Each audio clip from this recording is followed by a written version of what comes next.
Inter state connectivity को भी बेहतर करने, 4 लेन की कनेक्टिविटी के साथ जोड़ने, हर जिला मुख्यालय को 4 लेन की कनेक्टिविटी के साथ जोड़ने, तहसील और विकासखंड मुख्यालयों को 2 लेन के साथ जोड़ने और ग्रामीण क्षेत्रों की सड़कों की भी सुदृढ़ीकरण का कार्य सफलतापूर्वक इस दौरान प्रदेश के अंदर करने में सफलता प्राप्त हुई। प्रदेश के अंदर वे क्षेत्र जहां पर जनवरी के बाद से पेयजल का संकट खड़ा होता था, खासतौर पर बुंदेलखंड और बिंद क्षेत्र, आज मुझे बताते हुए प्रसन्नता है कि आदरणीय प्रधानमंत्री जी के अनुकंपा से हम लोगों ने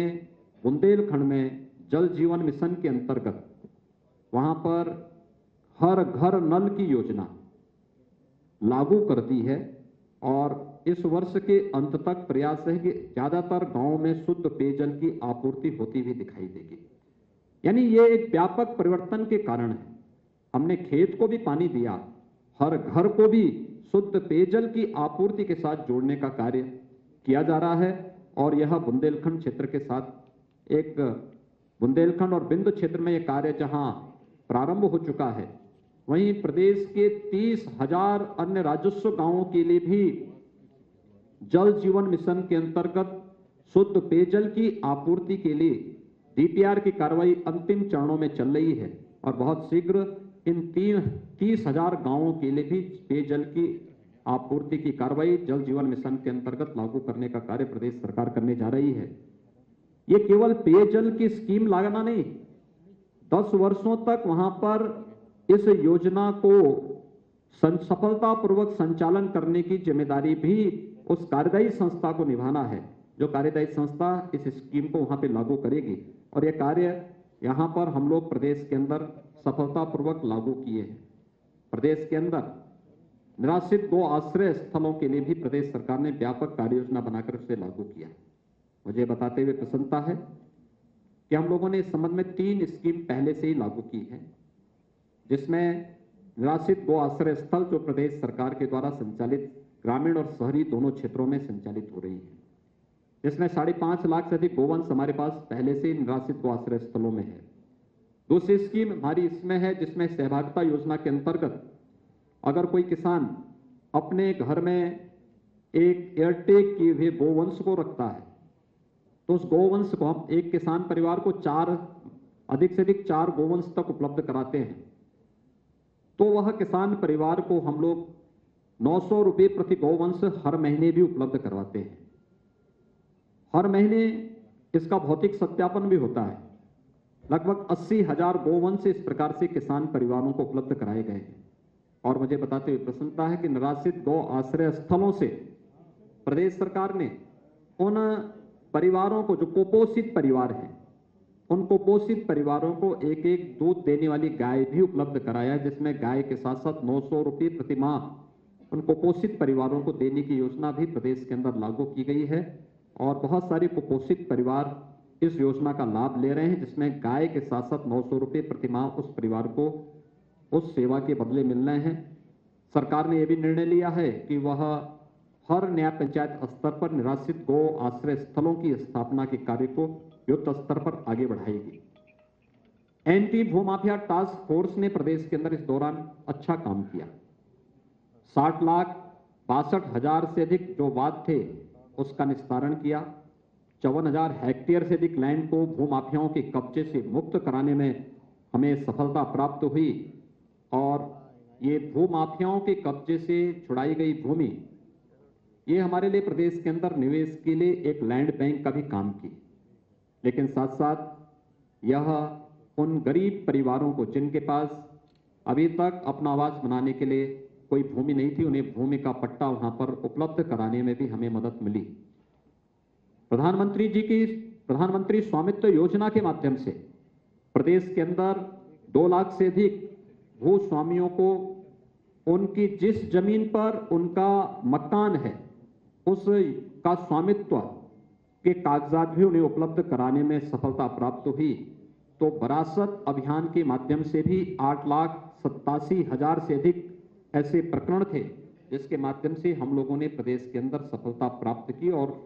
सफलतापूर्वक इन सभी समस्याओं का समाधान करने में भी प्रदेश सरकार को सफलता प्राप्त हुई। मित्रों,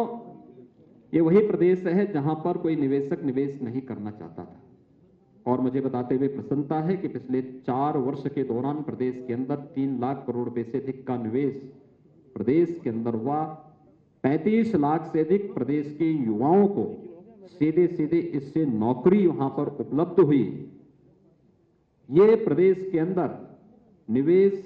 की उन संभावनाओं को आगे बढ़ाता दिखाता है जो प्रदेश ने 2017 प्रदेश में सरकार आने के तत्काल बाद हम लोगों ने 21 अपनी सेक्टोरियल पॉलिसीज के माध्यम से जो कार्य प्रारंभ किए थे। निवेश मित्र पोर्टल, जिसमें हम लोगों ने 227 सेवाएं इसमें दी थी, और कोरोना कालखंड के अंदर हम लोगों ने एमएसएमई यूनिट के लिए एक नई नीति अपनी लागू की, जिसमें 72 घंटे के अंदर लाइसेंस स्वीकृति देने के साथ ही 1000 दिनों तक लाइसेंस फ्री व्यवस्था देने की व्यवस्था। नहीं, 1000 दिवस के लिए किसी भी प्रकार का कोई निरीक्षण उस उद्योग के लिए नहीं होगा, बल्कि वो उद्योग लगाए 1000 दिन के अंदर अपना आवेदन करके फिर इस प्रक्रिया को आगे बढ़ा सकता है। और यह परिणाम रहा है कि आज प्रदेश के अंदर व्यापक पैमाने पर निवेश भी हुआ है, रोजगार की संभावनाएं भी आगे बढ़ी हैं। और खासतौर पर कोरोना कालखंड के अंदर जो चीजें देखने को मिली हैं, खास इस दौरान लगभग 56,000 करोड़ रुपए से अधिक का निवेश प्रदेश के अंदर हुआ है, जिसमें देश का पहला डिस्प्ले यूनिट उत्तर प्रदेश के अंदर लग रहा है। उत्तर भारत का पहला डाटा सेंटर पार्क भी उत्तर प्रदेश के अंदर ही स्थापित हो रहा है, और अन्य तमाम योजनाएं भी हम लोगों ने प्रदेश के अंदर इस दौरान लाने में सफलता प्राप्त हुई। खासतौर पर आइकिया का जो फर्नीचर और हाउस होल्ड से जुड़ी हुई दुनिया की जो प्रख्यात कंपनी है, उसका निवेश भी इस दौरान उत्तर प्रदेश के अंदर देखने को मिला है। प्रदेश के अंदर इसके साथ ही हमारी परंपरागत उद्यम को प्रोत्साहित करने की एक जनपद एक उत्पाद की जो योजना है, आज वह देश और दुनिया के अंदर बहुत लोकप्रिय हुई है। इसने परंपरागत उद्यम को एक नई उड़ान दी है, एक नई पहचान दी है। इसने प्रदेश के एक्सपोर्ट को बढ़ाने में भी काफी मदद की है, और आज इसका परिणाम है कि प्रदेश के अंदर जो हम लोगों ने इस क्षेत्र में कार्य प्रारंभ किए, उद्यम सारथी ऐप प्रदेश के अंदर लॉन्च किया गया। इसके माध्यम से विभिन्न रोजगार परक कार्यक्रमों को आगे बढ़ाने का कार्य बनाया गया, और इसका परिणाम था कि प्रदेश के अंदर 50 लाख से अधिक नए एमएसएमई इकाइयों की स्थापना हुई। 2,13,000 करोड़ रुपए से अधिक का बैंक से ऋण उपलब्ध करवाने में हमें इसके माध्यम से मदद मिली, और 1,80,00,000 से अधिक रोजगार का सृजन केवल इन एमएसएमई यूनिट के माध्यम से हमें प्रदेश के अंदर इसके माध्यम से प्राप्त हुई। आत्मनिर्भर भारत पैकेज के अंतर्गत भी 12,91,000 इकाइयों को 42,700 करोड़ रुपए के ऋण उपलब्ध करवाने में कोरोना कालखंड के दौरान ही हमें मदद मिली, और इसके माध्यम से प्रदेश में 1,14,000 करोड़ रुपए से अधिक की जो निर्यात की संभावनाओं को, यानी इसने हमारी निर्यात की संभावनाओं को आगे बढ़ाने का कार्य भी किया, और प्रदेश के अंदर उन संभावनाओं को आगे बढ़ाया है जिसके लिए कभी प्रदेश जाना जाता था। प्रदेश के अंदर ग्रामीण क्षेत्र के विकास के साथ ही शहरी क्षेत्रों के विकास में भी जो एक बुनियादी सुविधाओं के लिए, शहरी जीवन के लिए एक आम नागरिक तरसता है, वहां पर उस प्रकार की सुविधाएं उसे कैसे प्राप्त हो। हम लोग आभारी हैं भारत सरकार के, जिसमें प्रदेश के 10 शहरों को स्मार्ट सिटी के रूप में चयन किया, और 60 शहरों को अमृत योजना के अंतर्गत बुनियादी सुविधाओं से आच्छादित करने के लिए इनका चयन भारत सरकार ने किया था। लेकिन प्रदेश सरकार ने भी अपने संसाधनों से, जो हमारे 17 नगर निगम हैं, जिसमें से 7 स्मार्ट सिटी के अंतर्गत भारत सरकार की योजना के लिए चयनित हुए थे, से 7 को प्रदेश राज्य सरकार अपने संसाधनों से स्मार्ट सिटी के रूप में विकसित करने का कार्य कर रही है। और साथ साथ जो हमारे नगर निकाय हैं, उन नगर निकायों को भी हम लोगों ने एक व्यापक कार्य योजना उनके लिए भी तैयार की है, जिसके माध्यम से हम लोग जनता को बुनियादी सुविधाओं को आगे बढ़ाने का कार्य कर सकेंगे। नमामि गंगे परियोजना, ये उत्तर प्रदेश का सौभाग्य है कि गंगा मैया उत्तर प्रदेश के अंदर सर्वाधिक दूरी तय करती है। अपने 2500 किलोमीटर की गंगोत्री से लेके गंगा सागर तक मां गंगा की जो अविरल और निर्मल यात्रा है, इसमें से 1000 किलोमीटर की दूरी केवल उत्तर प्रदेश के अंदर गंगा मैया तय करती है। आज आप प्रदेश के अंदर कानपुर में, प्रयागराज में या वाराणसी में, ये हमारे वे सेंटर हैं, या गढ़मुक्तेश्वर में, ये वे केंद्र हैं जहां पर लोग आस्था के साथ भी